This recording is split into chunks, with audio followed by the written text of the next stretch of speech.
saudara yang kasih Tuhan, mari sebelum kita memulai ibadah kita pada pagi hari ini, saya membantu Bapak Ibu Saudara bagi berdiri. Kita akan bersama-sama berdoa seperti yang Tuhan Yesus telah ajarkan kepada kita.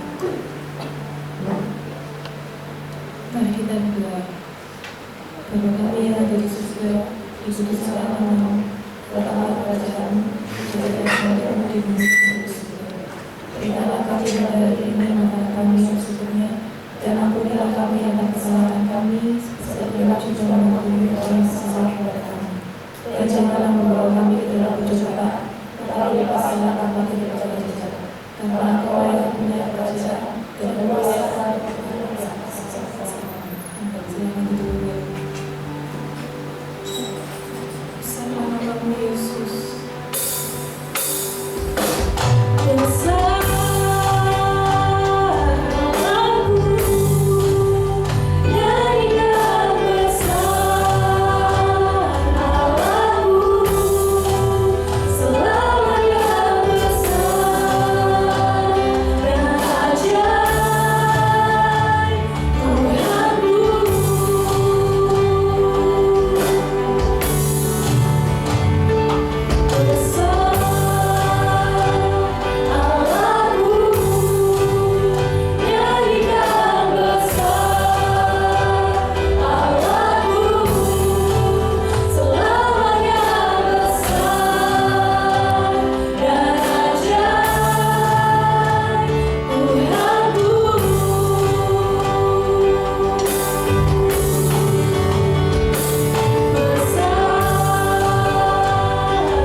hari yang baru telah Kau siapkan bagi kami Tuhan.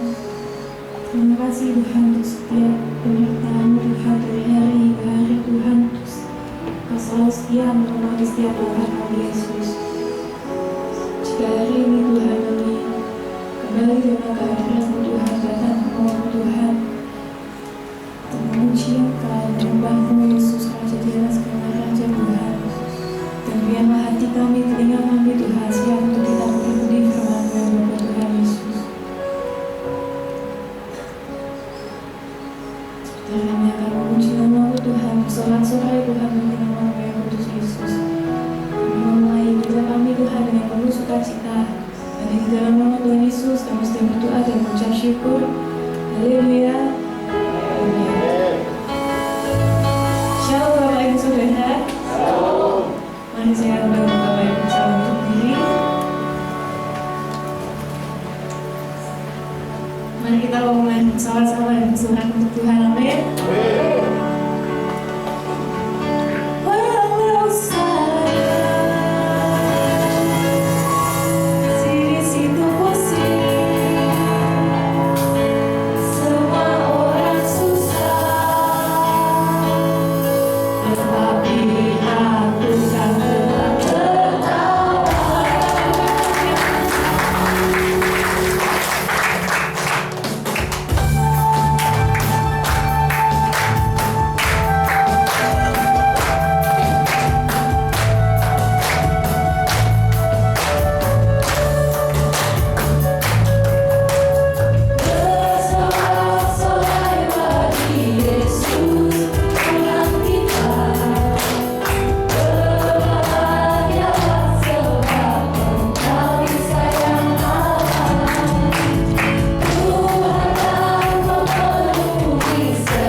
Kami tahu di tengah pandemi, tengah persoalan permasalahan hidup kami tahu membela kami, Tuhan kami tetap Yesus, sehingga kami bisa tetap bersuka cita beria-ria di tengah persoalan dan penderitaan kami.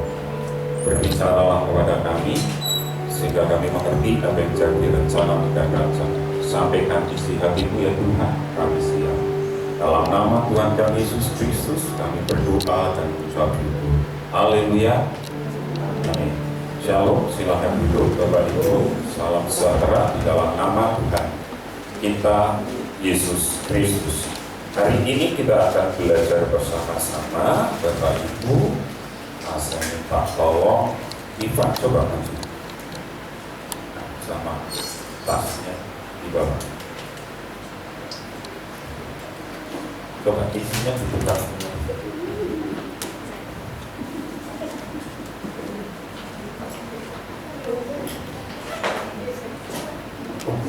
Dompetnya besar sampai uangnya nggak cukup. Semua. Oke, cukup. Saya gini aja. Dari semua barang yang kamu keluarkan dari tas, ini yang paling kamu jaga, yang paling berharga mana? Dompet. Kenapa dompet? Ya, di sini ada KTP, SIM, sama uang, sama Dari semua ini berarti ini yang paling kau jaga. Iya. Iya. Kalau ini hilang, Ya, kok tak urusnya juga banyak. berarti kalau ini rusak berarti mana? Kalau itu rusak, kalau rusak nggak apa-apa. Nggak apa-apa. Nggak apa-apa. Kalau tak ambil, Jangan. Tuhannya tidak apa-apa. oke, silakan. Saya bilang gini Bapak Ibu, dalam setiap kehidupan kita pasti ada yang sangat berharga, ya kan? Kalau kita nyadari, pasti yang berharga itu akan dijaga nggak? Dilindungi, ya kan? Kalau bisa benar-benar dijaga, kalau rusak juga diperbaiki, kalau hilang akan dicari, betul ya? Harta yang paling berharga, betul kan? Harta yang paling berharga apa? Keluarga. Kenapa? Kalau kita nyadari film ini sebetulnya ditulis oleh Arswindo, naskahnya dia juga anak Tuhan, lalu peran Abah itu juga anak Tuhan. Jadi sebetulnya harta kita ini adalah keluarga kita. Sejauh-jauhnya Anda pergi pasti akan apa? Kembali kepada keluarga. Gak ada orang yang pergi jauh lalu gak pernah kembali ke mana? Ke keluarga. Artinya keluarga itu yang harus kita jaga. Cuma masalahnya Bapak Ibu, bagaimana kita harus bisa mensinkronkan, menselaraskan antara keluarga dengan pelayanan. Itu yang jadi persoalan. Terkadang justru keluarga juga dikalahkan. Kenapa? Karena mungkin keluarga bermasalah, larinya kemana? Ke pelayanan. Orang lihatnya kita hebat. Nah, itu yang harusnya kita waspadai. Bagaimana kita bisa tema hari ini harmonisasi pelayanan dan keluarga supaya semuanya balance, semuanya seimbang, ada keharmonisan di dalam kehidupan Anda dan saya. Pelayanan penting, keluarga juga penting, tetapi kita tidak bisa mengorbankan salah satu. Kita lari dari keluarga sehingga ada banyak di dalam pelayanan kita yang akhirnya tidak bertumbuh, justru akan jadi batu sandungan. Makanya hari ini kita belajar harmonisasi di dalam pelayanan dan keluarga. Saya ajak Anda membuka di dalam KPR pasal yang ke-10. Perhatikan ayat-ayat ini Bapak Ibu.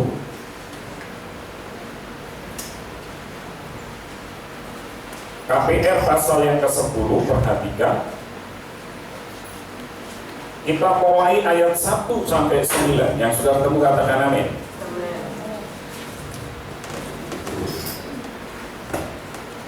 Sudah? Saya ganjil Bapak Ibu yang genap. Siap? Oke. Di Kaisarea ada seorang yang bernama Cornelius, seorang perwira pasukan yang disebut pasukan Itali. Dia saleh, dia berbakti di rumahnya tak tahu kata malah, dan dia memberi banyak sedekah kepada umat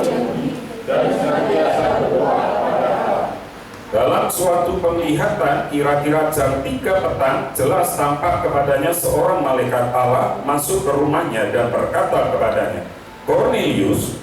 Ia menatap malaikat itu dan dia takut. Dia berkata, ada apa Tuhan? Jawab malaikat itu, semua doamu dan sesamu telah naik ke hadirat Allah dan Allah mengingat engkau. Dan sekarang suruhlah beberapa orang ke Yope untuk menjemput seorang yang bernama Simon dan yang disebut Petrus. Ia menumpang di rumah seorang penyamak kulit yang bernama Simon yang tinggal di tepi laut. Setelah malaikat yang berbicara kepadanya itu meninggalkan dia, dipanggilnya dua orang hambanya beserta seorang prajurit yang saleh dari orang-orang yang selalu bersama-sama dengan dia. Dan sesudah dia menjelaskan segala sesuatu kepada mereka, dia menyuruh mereka ke Yope. Keesokan harinya ketika orang itu berada di dalam perjalanan dan sesudah dekat kota Yope kira-kira pukul 12 tengah hari, naiklah Petrus ke atas rumah untuk berdoa. Lanjutkan ayat 23 dan 24, baca dengan saya sama-sama.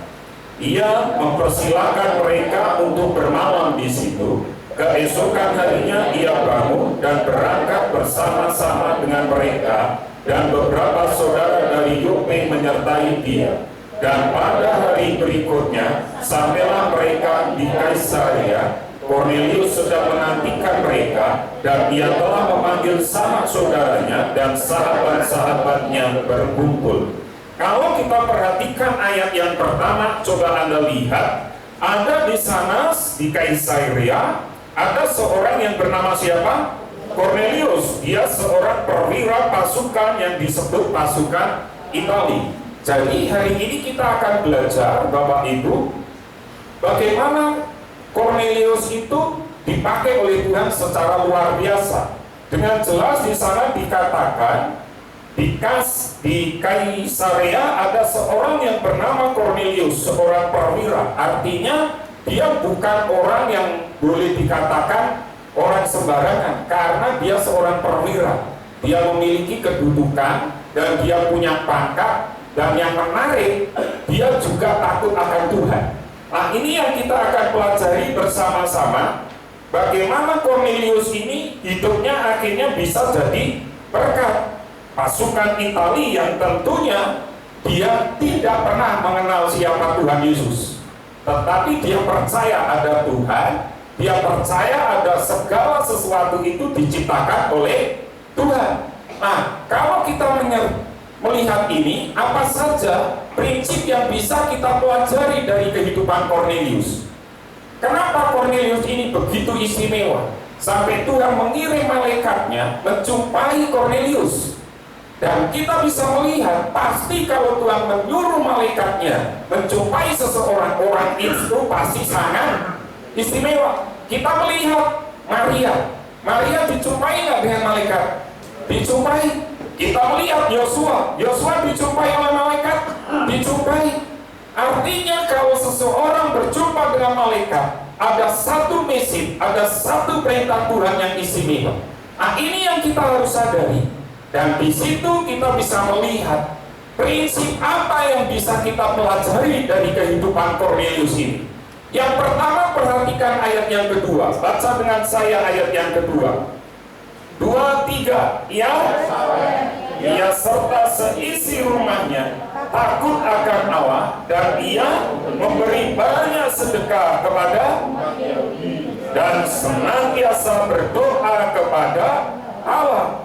Yang pertama yang kita mau perhatikan, kita soroti dari ayat yang kedua ini, mari kita melayani sesuai dengan karunia kita.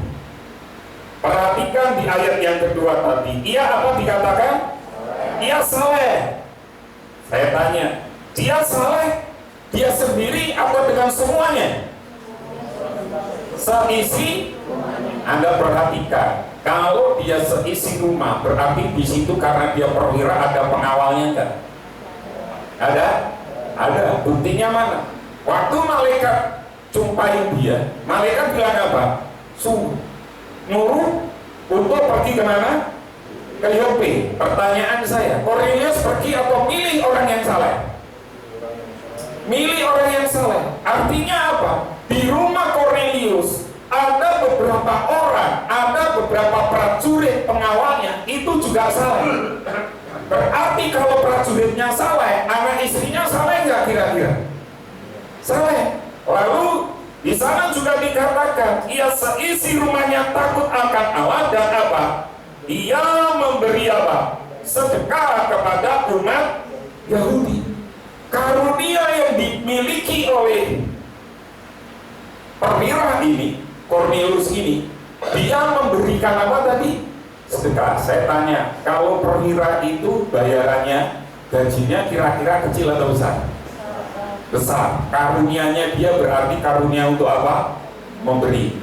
Tetapi ingat Bapak Ibu, lalu Anda berkata, oh kalau begitu, kalau saya belum diberkati, saya tidak boleh apa? Memberi. Nah, ini karunia memberi. Artinya apa? Kornelius menyadari bahwa dia diberkati Tuhan, diberkati untuk jadi berkat. Saya mau mundur flashback dulu. Kita usia gereja kita tahun ini berapa? 17 tahun. Tepat 17 tahun yang lalu, karena saya ingat itu minggu terakhir bulan Juni. Nah, saya tanya, ini minggu yang keberapa? Terakhir di Juni. 17 tahun yang lalu gereja kita itu mengadakan doa puasa 24 jam. Dimulai dari hari apa? Sabtu jam 5 Sabtu sampai nanti sore jam 5, 24 jam. Waktu itu masih di mana? Di Lejen Suprapto. Kita 24 jam. Saya ingat benar, gereja itu dibagi jadi dua, ya kan? Yang sebelah untuk doa, ditutup terpal untuk kalau ada jemaat yang datang tidak kuat tidur di sebelahnya. 24 jam. Karena Tuhan yang nyuruh. Benar ya? Lalu Seninnya, begitu saya pulang dari kebaktian itu sekitar jam 8:30-9, Pak Tommy, Pendeta Tommy Lombuan, Gembala Jemaat GBI Anugerah, yang waktu itu dia ketua BPD, Badan Pekerja Daerah, telepon saya, Pak, katanya mau bergabung dengan GBI. Padahal Bapak Ibu kita sudah bawa semua berkas masuk ke Sinode GBI, masuk ke Sinode JKI. Yang paling gampang itu adalah JKI. JKI juga nolak. Semua sudah kita masukin, nggak ada. Tapi kita doa 24 jam, selesai pulang sampai rumah Pak Tommy nelpon. Saya bilang, oke Pak, kalau begitu saya janjian sama beliau. Selasa kami mau ketemu. Pak Tommy bilang kalau bisa Selasa ke kantor kalau mau bergabung.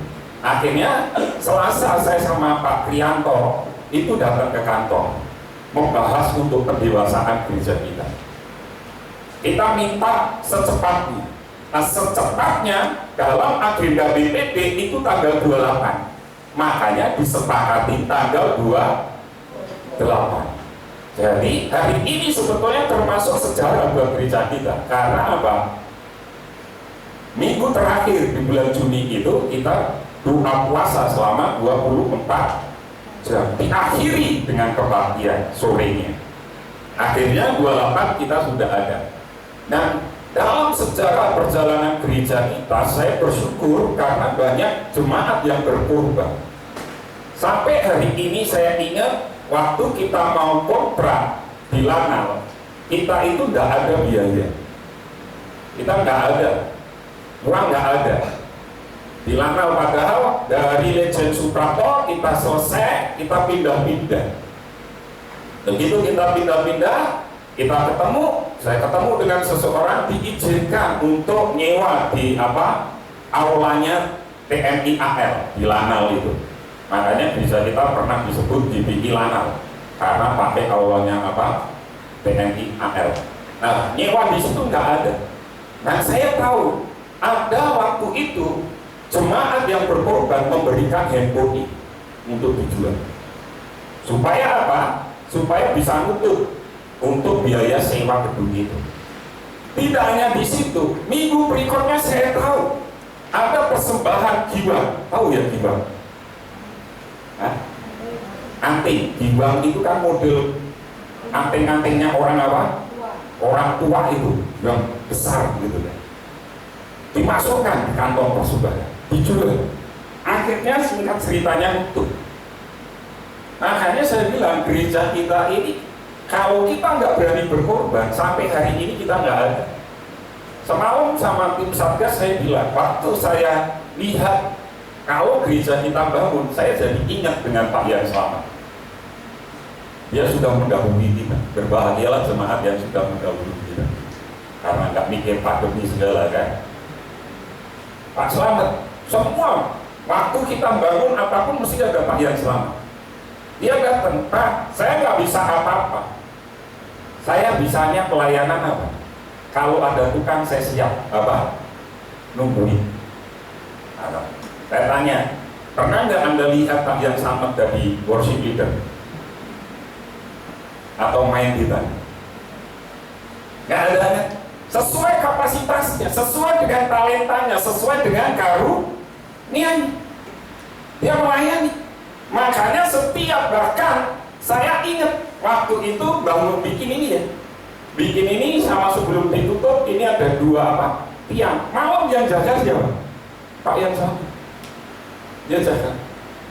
Setiap ada pembangunan, bahkan tukang biasanya dia juga yang nyari. Satelit, cumi-cumi, ini ada Mbak Lita. Nah, ketutupan tiang. Betul ya, yang nyari siapa? Pak Slamet. Pak Slamet juga yang nungguin. Artinya menurut dia punya kapasitasnya di situ. Dia bantu melayani gereja ini. Lalu kalau saya patah semangat, saya ingat, Pak, semangat Pak. Ketemu nyalani, mesti bilang apa? Pak, semangat. Siapa itu? Bapak ini usianya waktu itu paling tua dia, 89 tahun. Sekarang yang tertua begini rekornya. Ya. Bapak itu semangat. Saya ingat, saya Minggu dapat kabar, Pak Inem nggak datang kebaktian. Hari Senin saya nggak bisa karena ada kegiatan. Selasa saya baru ke rumah. Bilang apa, Pak, saya sehat Pak, semangat Pak. Besok Minggu kebaktian Pak. Saya pegang badannya panas Bapak. Saya sama Bu Mary mau urus ke rumah sakit, tapi keluarganya nggak boleh. Akhirnya Kamis Bapak Inem pulang. Dan Minggu nggak pernah ketemu. Tapi kata-kata semangat itu memberi warna kepada jemaat kita. Benar. Meskipun dia lanjut usia, coba kalau Anda ketemu, salaman mesti bilangnya apa? Semangat. Kata-kata sederhana. Saya ingat dengan Mbak Darmo. Bagaimana Mbak Darmo itu kalau doa mesti diawali dengan apa? Ampuni dosa kami. Wes, itu apapun dia berdoa, disuruh doa makan pun mesti ada kalimat ampuni kami. Salah? Enggak, benar. Ngingetin kita bahwa hidup kita ini penuh dengan dosa. Ini orang-orang yang sederhana saja. Ampuni dosa, ampuni dosa. Bahkan yang senantiasa sampai hari ini saya ingat, Tuhan, jadikan Pak Rudi memenangkan orang se-Indonesia. 200 juta penduduk Indonesia. Itu yang saya amini sampai hari ini. Apakah mereka orang-orang yang hebat? Enggak, saya bilang mereka melayani Tuhan dengan apa? Karunia-Nya. Lalu kita ingat juga Mbak Sutima. Waktu kita masih pakai nama PKS, pembimbing kelompok sel, kita punya banner-bannernya, nggak tahu banner-bannernya itu masih disimpan indah. Salah satu ketua PKS yang bawain waktu itu di daerah Ujung Sari, ada Bu Sutiman, ada Bu Sarina. Tiba-tiba Minggu malam itu datang ke rumah. Pak, ini gimana? Saya dikasih baju sama jemaat. Saya tertawa. Loh enggak, kenapa? Itu berkatmu Pak.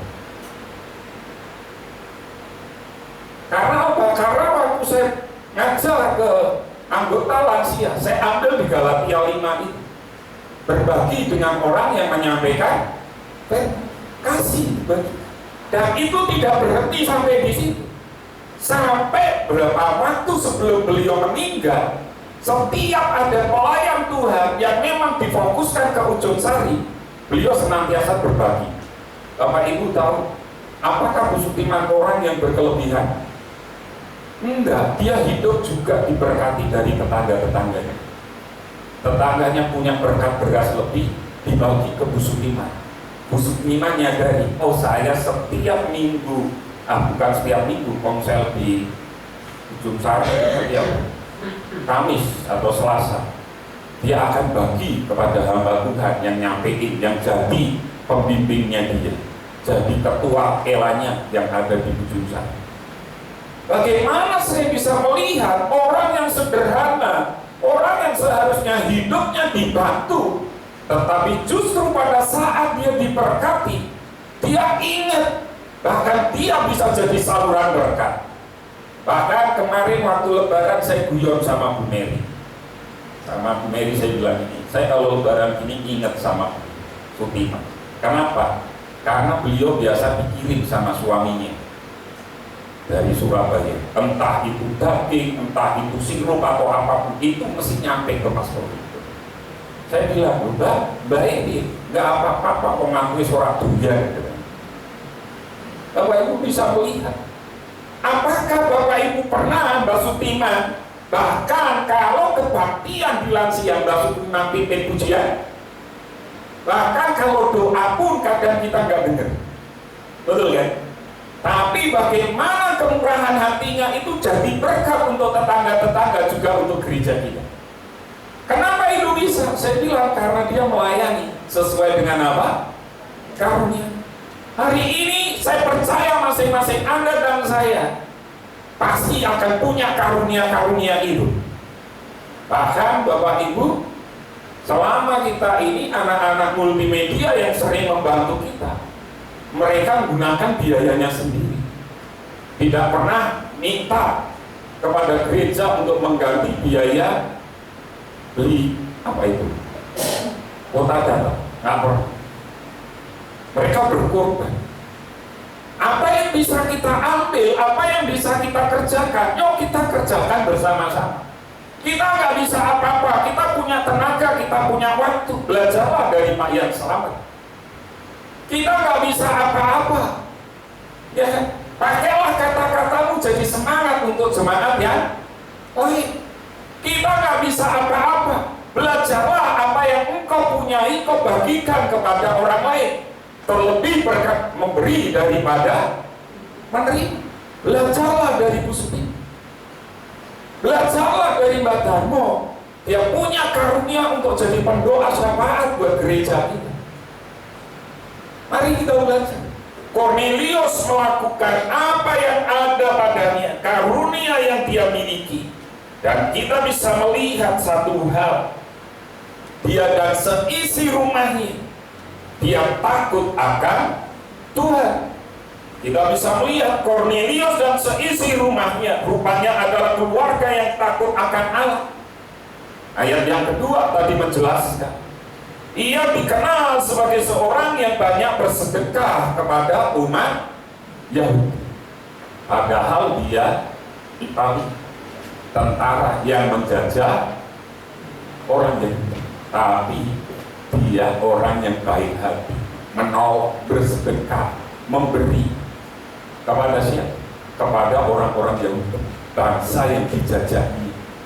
Sehingga saya tanya, kalau orang hidup di dalam penjajahan, lalu lihat penjajahnya baik, dibilang nggak kira-kira orang Yahudi umat pilihan Tuhan nggak? Kira-kira waktu mereka datang ke Bait Suci setahun sekali dari Kaisarea ke Yerusalem, dia ingat nggak dengan Cornelius? Makanya Cornelius berdoa, juga ada pendoa syafaat lain. Makanya doanya didengar nggak? Didengar Tuhan. Nah, kita melihat di situ bersedekah kepada orang Yahudi, karunia kemurahan hati yang dititipkan Tuhan kepadanya digunakan untuk menjadi berkat bagi orang lain. Apa yang ada pada Anda hari ini? Kalau engkau miliki karunia-karunia itu, yuk kita bagi, kita berikan. Pada saat kita bisa melihat, oh iya, maka kau akan melihat betapa kita saling melengkapi satu dengan yang lain. Jangan dipendam sendiri, jangan dihabiskan sendiri, jangan hanya untuk diri sendiri. Bapak Ibu, saya minggu-minggu ini, saya kemarin ngomong sama Elis, bahkan saya juga ngomong sama Glenn. Saya sedang belajar untuk bikin PowerPoint, tapi di rumah itu XP, sedangkan yang dibutuhkan paling tidak itu 2013. Tapi saya belajar dengan apa adanya, makanya seminggu ini kalau Bapak Ibu lihat di MPK gambarnya lain, betul ya? Pak, kok gambarnya orang-orang muda? Yang semalam siapa? Siapa semalam? Yang nggak buka apa, nggak bikin apa? Semuanya anak muda. Saya belajar bikin, saya belajar ngedit. Meskipun nggak sempurna, saya belajar. Hari ini, 2 minggu ini, saya sudah belajar menggunakan PowerPoint. Ya. Nah, saya ngikuti orang-orang ini, dan di akhir slide-nya dia mesti senantiasa ada kalimat ini, ya kan? Indahnya berbagi. Masih kurang lebihnya dikatakan gitu. Kalau engkau diberkati, kalau engkau materi ini bermanfaat, sharekan, bagikan kepada orang lain. Dan benar, saya bagikan ke beberapa orang, teman-teman saya hamba Tuhan, yang memang kalau khotbah kadang perlu dipakai Bapak Ibu? PowerPoint. Bisa. Kenapa? Saya belajar, lalu bagikan lagi. Kalau nggak pernah dibagikan lagi, akan jadi apa? Mati. Makanya nggak usah takut, nggak usah mikir nanti saya kurang atau bagaimana. Justru waktu kita mau berbagi dengan karunia yang kita punya, kita justru akan semakin meningkat juga. Kita saling belajar. Ingat pesan Tuhan untuk doa pengerja bulan Juli, komunitas yang sehat. Waktu kita ketemu saling mempertajam, saling mendukung, saling mendoakan, saling berbagi. Nah, itu yang harusnya kita terapkan hari-hari ini. Bukankah Tuhan Yesus juga minta kepada kita seperti itu untuk kita jadi garam dan terang dunia? Tuhan Yesus juga memberikan teladan bagaimana dia bisa berbagi, bahkan memberikan nyawanya untuk Anda dan saya. Kita juga melihat sekarang salah satu alasan mengapa pelayanan bisa menjadi lebih tajam dan efektif adalah karena dilakukan sesuai dengan kasih karunia Tuhan. Karuniamu apa? Hari ini engkau memiliki kapasitas sebagai apa? Kalau kapasitasmu bukan seorang pemusik gampangannya, engkau paksakan, Pak, kok ketoknya main musik itu hebat, ya kan? Duduknya punya tempat VIP, ya kan? Ketoknya hebat, tapi kapasitasnya nggak bisa pilih. Philip tuh pernah saya tanya, kamu pengen melayani apa? Musik katanya. Ya, makanya tak suruh main apa dulu di situ. Icik-icik ya. Udah, kamu belajar dulu main icik-icik. Bisa kalau mau belajar. Bagaimana dengan kita? Coba kali hari ini. Karunia Anda apa? Begitu engkau ngerti, ada di situ, pasti itu akan berkembang. Tidak usah dipantau, tidak usah disuruh, pasti akan berkembang. Saya bilang ini Bapak Ibu, semalam itu saya tanya kepada anak-anak, Anda tahu di HP saya itu grup gereja itu ada apa? Grup gereja kita loh Bapak Ibu, dihitung 13-an, tetapi ada yang belum terhitung. Apa itu? Jogotongo. Ada nggak Jogotongo? Ada kan? Itu nanti kita akan hapus, ya kan? Ada nggak BSK? Ada nggak Pak? Ada nggak grup BSK? Ada kan? Kurang satu materi terus kita lockdown. Nah, nanti kita lanjutin supaya grup BSK juga secepatnya bisa dihapus. Masih ada beberapa grup. Semuanya saya pantau, semuanya saya juga mau bertumbuh. Tetapi saya bisa melihat ada beberapa grup yang memang tidak perlu dipantau, dia sudah bisa jalan sendiri. Karena memang ada koordinatornya di sini. Nah, kalau kita nyadarin ini, yuk Bapak Ibu, Anda akan tahu tajam, efektif di dalam pelayanan kalau Anda ngerti karunia Anda. Cornelius tahu gitu. Makanya saya bertanya kepada Anda, karunia rohani apa yang Anda temukan di dalam diri Anda? Hari ini yuk bertanya dalam diri Anda, apa sih karunia yang aku punya? Bagaimana Anda akan mengembangkan dan menggunakan di dalam pelayanan? Bagaimana? Yuk kita kembangkan. Gereja kita butuh banyak jemaat yang memiliki karunia-karunia. Dan saya percaya satu dengan yang lainnya akan berbeda. Tetapi ingat, itu akan saling apa?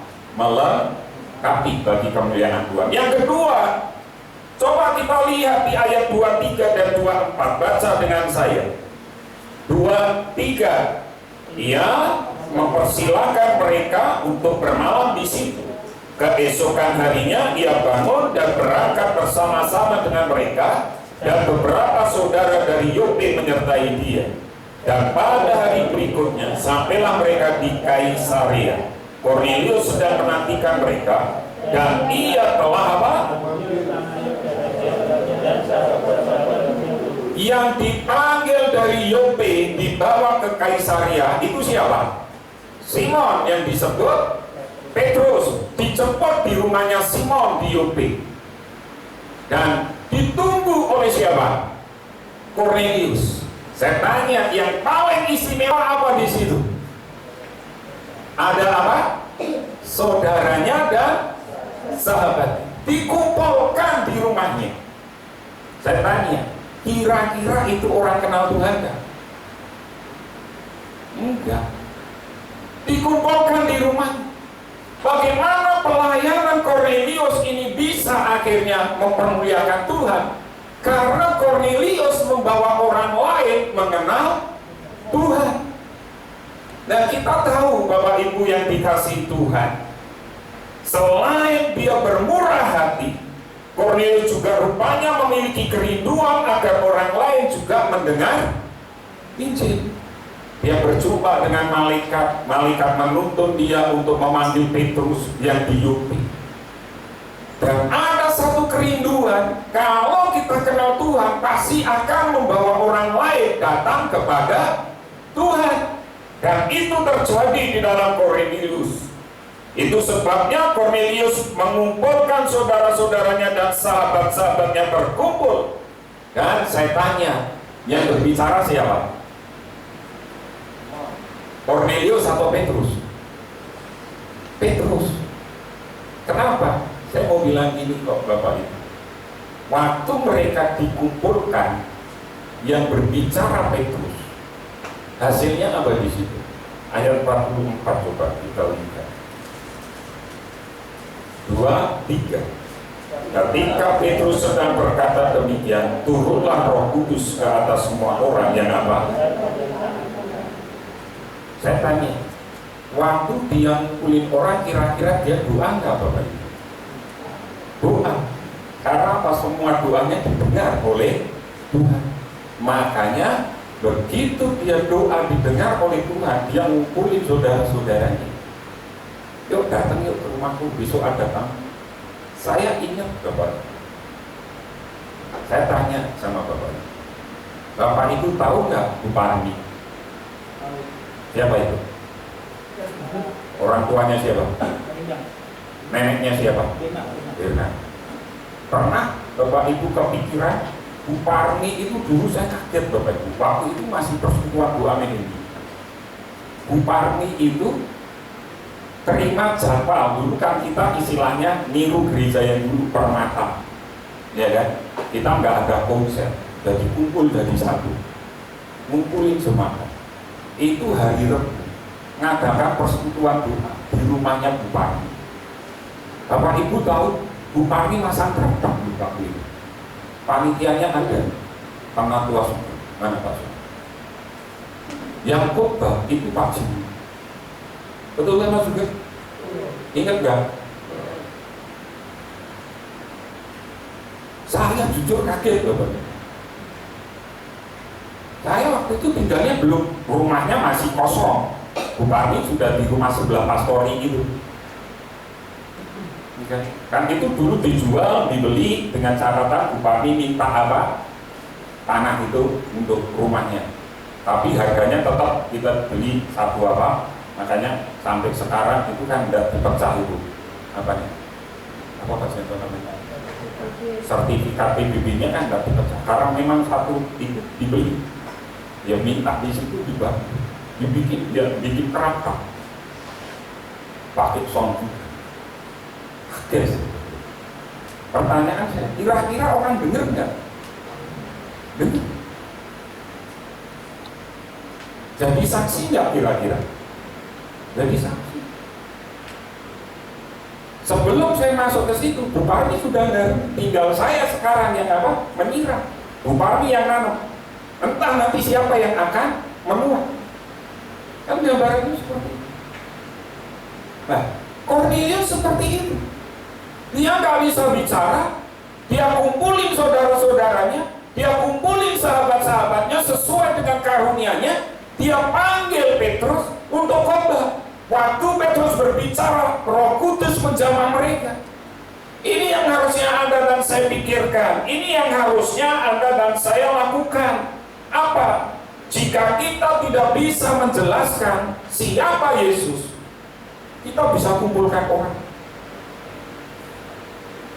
Bisa nggak Anda kumpulkan orang? Halo, ibu-ibu katanya. Ibu, ya waktu sore ini rumahku gawe pempek. Ibu-ibu kan sudah latihan bikin pempek. Betul kan? Begitu ngumpul, bisa kan? Ibu-ibu, bapak-ibu. Oh, ini kan ibu-ibu, bukan bapak-bapak. Ibu-ibu bersaksi tentang Yesus. Bisa, bisa. Kapan kau bisa mengumpulkan orang? Pada waktu engkau ulang tahun. Anak-anakmu ulang tahun. Bisa diundang. Lalu apa yang kita lakukan? Minta orang yang bisa menjelaskan, berbicara tentang Tuhan Yesus. Terjadi lawatan pasti kalau engkau benar-benar punya hati dan mendoakan orang-orang yang kau undang. Bagaimana dengan jogotongo Anda? Gereja sudah menjembatani dengan memberikan setiap Anda 5 bungkus paket. Dan hari ini masihkah Anda menjalin dan Anda berbagi dengan 5 orang itu? Atau hanya pokoknya sekali udah? Padahal maksud kita adalah itu jembatan supaya Anda terus melakukan komunikasi. Nah, ini bisa dipakai kesempatan seperti ini. Apa yang bisa Anda lakukan? Yuk kumpulkan orang, berbicaralah kepada mereka tentang Tuhan Yesus. Jika kita tidak bisa menjelaskan Injil, kita bisa apa? Mengumpulkan orang-orang dan memberi kesempatan kepada orang lain untuk apa? Memberi bahkan. Kornelius gak bisa, makanya dia minta Petrus untuk apa? Berbicara. Yang ketiga, yang pertama melayani dengan karunia, yang kedua membawa orang-orang kepada Tuhan, yang ketiga memuliakan dan melayani Tuhan bersama dengan keluarga. Ayatnya kita baca ayat 46, 48. 2, 3. Sebab mereka mendengar orang berkata-kata dalam bahasa roh dan memuliakan Allah. Lalu kata Petrus, bolehkah orang mencegah untuk membaptis orang-orang ini dengan air, sedangkan mereka telah menerima Roh Kudus sama seperti kita? Lalu menyuruh mereka dibaptis dalam nama Yesus Kristus. Kemudian mereka meminta Petrus supaya ia tinggal beberapa hari lagi bersama-sama dengan mereka. Begitu Tuhan hadir di tengah keluarga, terjadi lawatan Tuhan yang sangat luar biasa. Ingat di ayat yang kedua, dia beserta dengan apa? Seisi rumah. Belum pernah menerima lawatan Roh Kudus. Begitu Petrus khotbah, ada saudaranya, ini kan seisi rumahnya sudah ada, anak, istrinya sudah ada, lalu ketambahan saudaranya dan sahabatnya. Mereka dilawat oleh Roh Kudus, mempermuliakan Tuhan. Lalu Petrus kan bilang, mereka belum dibaptis, sekarang waktunya mereka dibaptis. Dan kita ngerti, menyadari hal itu, mereka akhirnya menerima diri mereka untuk apa? Dibaptis. Kenapa mereka dibaptis? Karena mereka belum dibaptis. Dan kita bisa melihat karya Roh Kudus dalam kehidupan kerabat dan keluarga membuat mereka kemudian memuliakan Tuhan. Begitu mereka mempermuliakan Tuhan, mereka menyerahkan dirinya untuk dibaptis. Bapak Ibu, inilah pentingnya sebuah keluarga. Kalau keluarga kita bersatu, keluarga kita takut akan Tuhan. Coba Anda, saya ajak, baca lagi di ayat yang kedua. Ia saleh, ia serta seisi rumahnya takut akan Allah. Ini kunci. Bagaimana keluarga ini akhirnya jadi berkat? Bukan hanya Cornelius, tetapi apa? Seisi rumah. Ingat, saya pernah sampaikan ini beberapa itu saya lupa.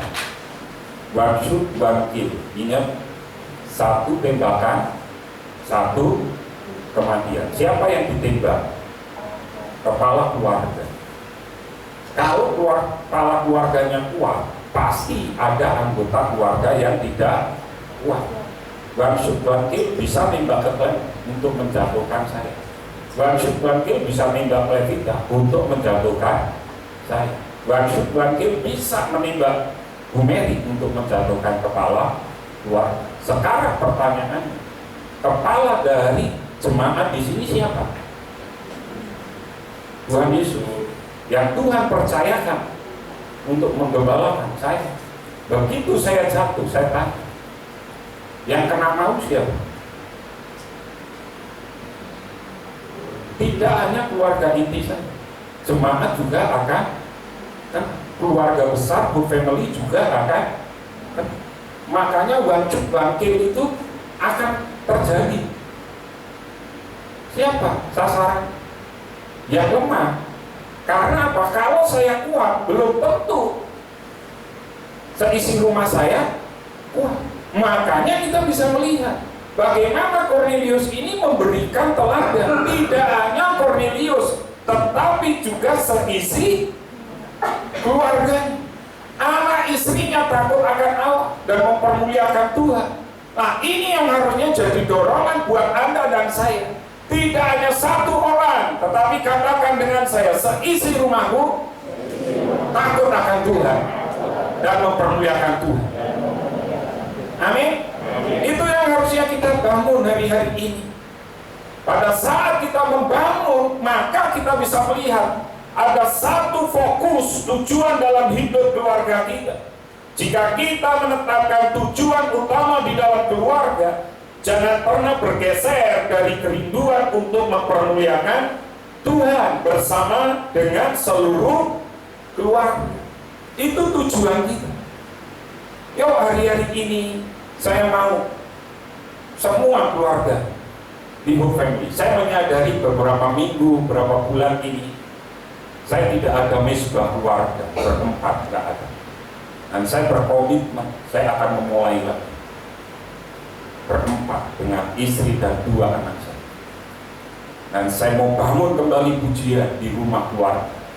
Biasanya kalau Bapak Ibu sampai ke pastori mesti akan ada rema, agape, good news, itus. Betul kan? Radio itu 24 jam nyala di pastori. Tapi beberapa minggu ini, beberapa bulan ini nggak pernah. Saya mau bangun kembali. Supaya apa? Saya ngerti ini sudah waktu. Dan satu hal yuk kita belajar bersama-sama. Tidak bisa dan harus kita membangun misbah doa keluarga. Dan kalau ini terjadi, saya percaya di dalam keluarga Anda pasti akan ada berkat-berkat spesial yang Tuhan sudah sediakan. Ingat, ukuran keberhasilan, ukuran kesuksesan bukan Anda diberkati, tetapi ukuran keberhasilan di dalam hidup Anda dan saya, sejauh mana hubungan dengan Tuhan. Itu yang akan menentukan kualitas kerohanian hidup. Amin. Nah, kalau kita nyadari ini, saya garis bawahi, biarlah keluarga kita dipakai sebagai alat kemuliaan. Masing-masing kita pasti punya. Masing-masing kita pasti punya karunia. Pakai itu, karuniamu. Pada waktu engkau ngerti karuniamu, kembangkan, teruskan, supaya nama Tuhan muliakan.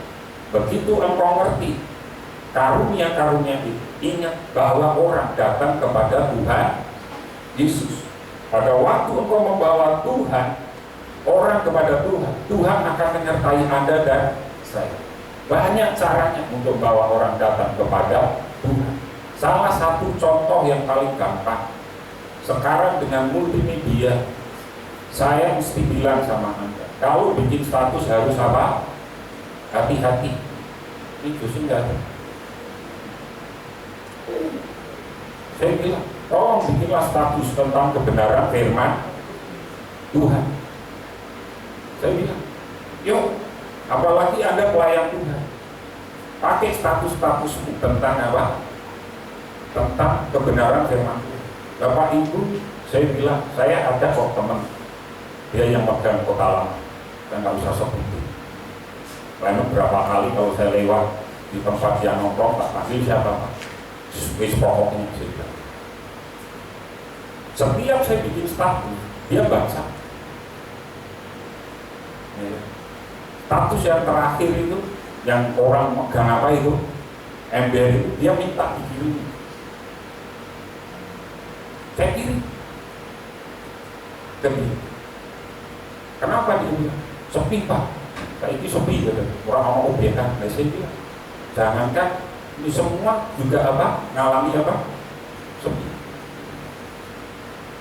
Kadang saya komentari kalau dia namanya jorong atau tentang provokasi dan lain sebagainya. Saya bilang sabar dulu, mesti tak benar. Dia bilang ya apa? Bisa. Pak Gereja ini. Saya bilang Gereja pun bisa dulu. Kemarin berapa hari yang lalu waktu saya jaga, dia lewat sini ngomong-ngomong. Ini biasa Pak, ini boleh oke kan? Saya bilang hati-hati. Tidak hanya preman, ada yang tidak kenal Tuhan. Makanya kadang saya bikin pakai istilah-istilah yang umum, orang yang sudah familiar, supaya mereka bisa terberkati. Makanya hati-hati, jarimu itu mulutmu harimau, sekarang jempolmu itu harimau. Hati-hati, nggak usah banggakan diri kita, belajar tentang kebenaran firman Tuhan, kirim, nanti kan akan jadi berkat. Yang ketiga, begitu kita menyadari, muliakanlah Tuhan bersama dengan keluarga. Kapan? Kita punya waktu 24 jam. Cari waktu di mana anak-anak kita tidak kuliah, tidak kerja, orang tua kita tidak kerja. Cari waktu, sempatkan. Dan gereja kita mendorong Anda, salah satunya dengan MBK dan worship from waktunya. Sudah waktu. Yuk kita belajar bersama-sama tadi. Pelayanan jalan, keluarga juga jalan. Jangan satu diabaikan, tetapi dua-duanya perlu diperhatikan. Keluarga juga pelayanan. Tuhan Yesus memberkati. Kita naikkan pujian. Hidup ini adalah kesempatan.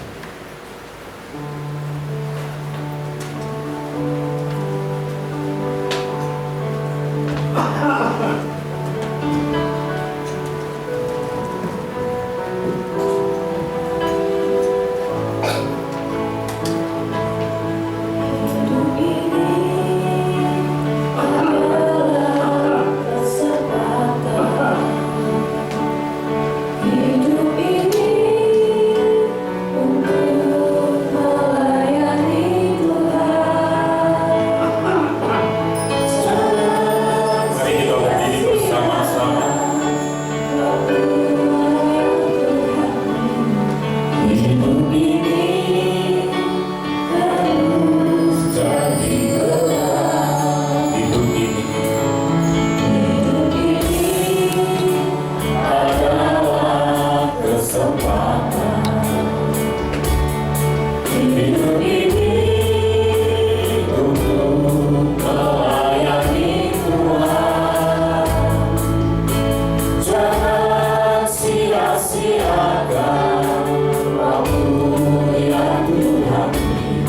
hidup ini harus jadi berkat. Oh Tuhan, pakailah hidupku selagi aku masih kuat. Bila saatnya nanti ku tak berdaya lagi, hidup ini sudah jadi berkat. Mari berkata jujur kepada Tuhan hari ini. Sudahkah kau terlibat di dalam pelayanan sesuai dengan karunia yang Tuhan percayakan? Sudahkah keluarga kita juga mempermuliakan Tuhan?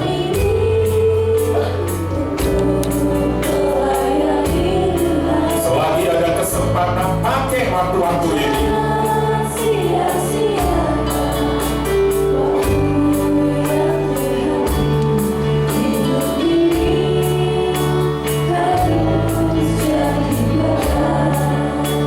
Taruh tangan kanan di dada, angkat tangan kiri, naikkan ini sebagai doa, iman, pengharapan, pengakuan di hadapan Tuhan. Tuhan, kau melihat tangan-tangan kami yang terangkat.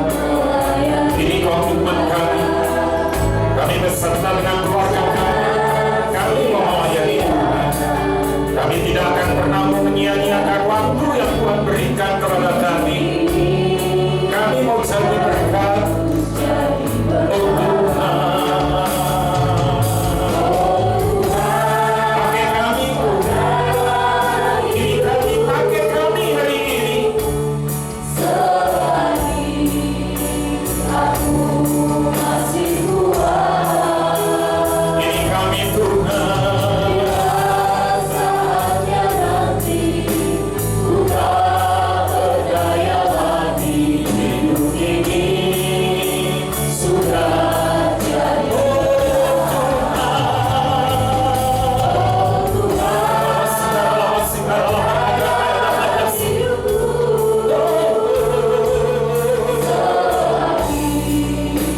aku masih kuat. bila saatnya nanti ku tak berdaya lagi, hidup ini sudah jadi berkat. Oh Tuhan, pakailah hidupku selagi aku masih kuat. Bila saatnya nanti ku tak berdaya lagi, hidup ini sudah jadi berkat. Oh Tuhan, pakailah ini permohonan kami. Ini kerinduan kami mau melayani Kau dengan karunia yang sudah Tuhan percayakan kepada kami.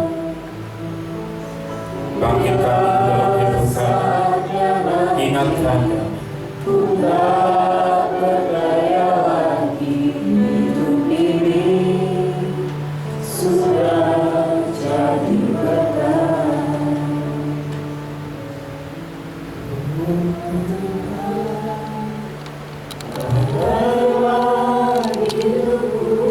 Tuhan kau melihat kau melihat kerinduan kami. Aku masih kuat. Lihat Bila saatnya nanti ku tak berdaya lagi, hidup ini sudah buat komitmen dengan Tuhan ya. Kau yang lebih tahu, kau yang lebih berkomitmen dengan Tuhan, berkomitmen dengan Tuhan.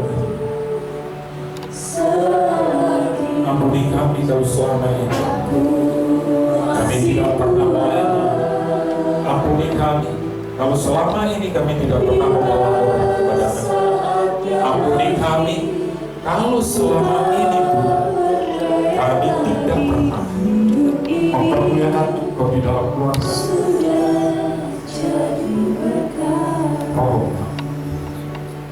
Tolong.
Maka Engkau menyambut kami pada saat kami kembali kepada-Mu.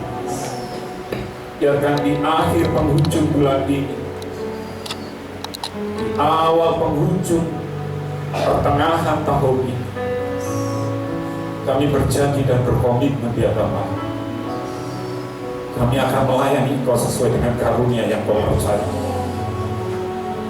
Kami akan membawa orang kepada-Mu, dan kami akan senantiasa beserta dengan keluarga kami berkomitmen membangun misbah Tuhan.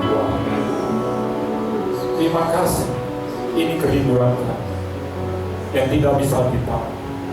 Dan satu hal yang pasti, kami tidak bisa berjalan tanpa. Oleh karena itu berjalan bersama kita.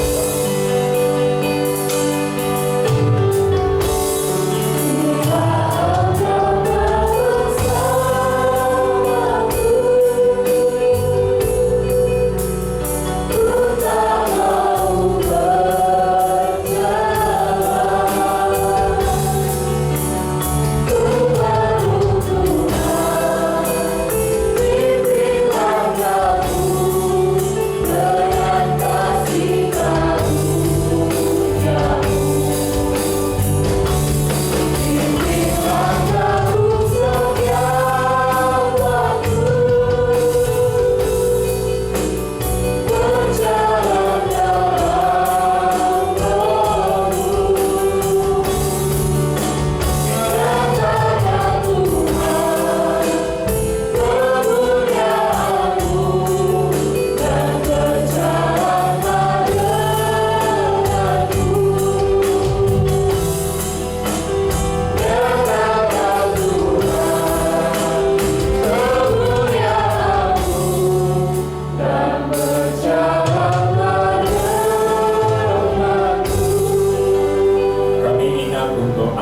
yang hari ini lemah lembut. Kami ingat bahwa Wahyuni yang hari ini lemah lembut. Kami percaya ada pertolongan Tuhan. Di dalam nama Yesus, Anggi dan Wahyuni sembuh. Bahkan khusus untuk Anggi, kami percaya ibu dan anak tetap dalam perlindungan Tuhan. Tidak ada sakit penyakit apapun yang menyentuh anak kami. Terima kasih. Sekarang jemaat yang dikasihi Tuhan, setelah engkau berbuat bakti, pulanglah engkau ke ladang usaha, ke dalam pekerjaan, ke dalam pendidikan, ke dalam keluargamu dan rumah tangga. Angkat hatimu, pandanglah Tuhan dan nikmatilah berkat-berkat-Nya. Good family, kamulah bangsa yang terpilih, imamat yang rajani, bangsa yang kudus, umat kepunyaan Allah sendiri, untuk menyatakan kebesaran dan kedahsyatan namanya. Engkau telah ditetapkan menjadi kepala, bukan jadi ekor.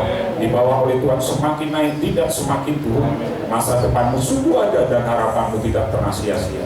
Di tangan kananmu umur panjang, di tangan kirimu kekayaan dan kehormatan, sehingga engkau tidak pernah berhutang, tetapi engkau akan menyutangi bangsa-bangsa.